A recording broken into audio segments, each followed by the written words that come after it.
Hi, it's Mike Stiles, and this is This Week in the Metaverse, your weekly newscast that keeps you up to date on everything that isn't real and yet is. It's January 9th. Let's find out what happened around the Metaverse this week. Did you go to CES 2023 or just read all the articles about it? 100,000 people or so went to find out things like, can drones carry us around by the nape of our necks like kitty cats? And if you were there, you may have discovered that the death of the Metaverse is being greatly overstated. Sessions about it were standing room only, and if what Mark Albertson reports in SiliconANGLE is right, big enterprises are still very, very interested. They see it as inevitable and the next generation of the internet, and they don't want to be left out. Let me give you a taste of what's going on. Magic Leap has pivoted to an immersive AR device made for the enterprise market. AMD has a custom processor and advanced AR systems for industrial and healthcare use cases. Industrial manufacturing is being transformed even as we speak through the use of digital twins. Siemens is working hard on that. And VR is emerging as a resource for surgical education, which will keep you from hearing from your surgeon, "Gee, I've never done this before, but let's see how it goes." Final point, beyond the Metaverse platforms that will spring up in 2023, there are all the surrounding supporting business opportunities that we'll see this year. Another reason, or bunch of reasons, to not give up on the Metaverse so fast is what the big-time consulting firm Accenture just found out. Jordan Finiseth at Kitco News sums it up. 55% of the 9,000 or so consumers they surveyed see the Metaverse as a business opportunity for creating and monetizing content.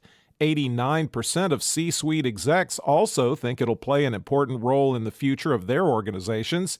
This growing interest is expected to generate more than $1 trillion with a T, dollars in commerce by the time we ring in 2026. But back to those consumers, 55% want to be active users of the Metaverse, and 90% of them want to be that in the next year.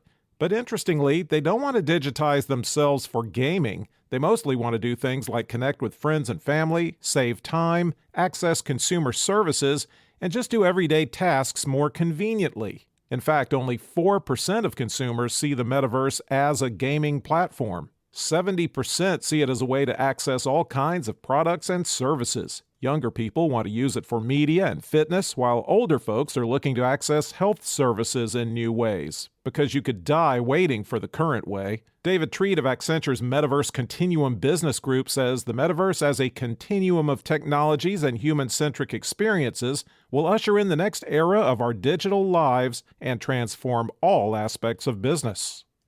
A key element of the Metaverse, of course, is the concept of Web3, and this week we pay some attention to Samantha Weinberg writing for the World Economic Forum about what we should be looking for, Web3-wise, over the course of this year. 1. Watch what Web3 policies are put in place. Regulations should start actually taking shape, whereas last year we were just getting drunk and talking about how cool Web3 could be. Japan even has a dedicated policy office focusing on it. 2. Watch for social media to decentralize. Will it really be possible to get rid of the middlemen? Users seem ready to experiment with federated models. 3. Watch for more tokenization of assets.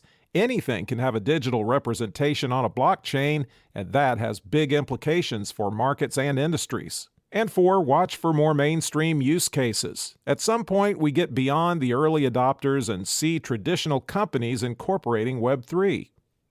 One of the biggest things people have been trying to figure out is how we're going to interface with the Metaverse. We're talking about things like better headsets, second skins, being able to touch and smell and see everything without getting nauseous.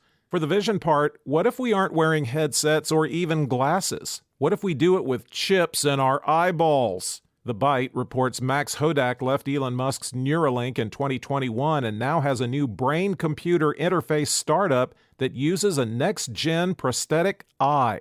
This isn't just for VR and AR. He hopes it treats blindness. Such a small thinker. The company's Science Eye combines gene therapy with a micro-LED display over the retina. And hopefully it comes in pretty blue so you can look like Zendaya in Dune. The eyes have already been implanted in bunny rabbits, and they're doing well, but suck at playing Fortnite. The idea is to get it into the first human patients ASAP and then see where the applications go from there.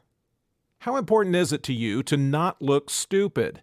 Because if you're playing a virtual game and yelling and screaming, the people in the house around you start worrying about your mental health. If you're singing in a virtual karaoke bar, they start worrying about their mental health. Well, Philip Byrne tells us in Tech Radar about a company called ShiftDoll that has the best way to describe it is a VR headset for your mouth. Let's be honest, it's a muzzle.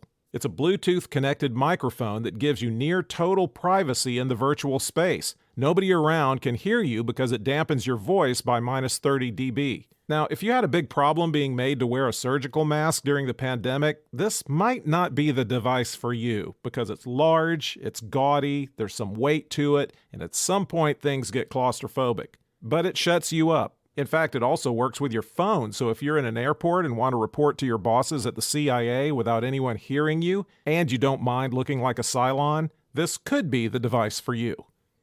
Because we all love all the vices available to us, a lot of us are ready to gamble in the metaverse. But part of the fun of gambling is that exotic casino atmosphere.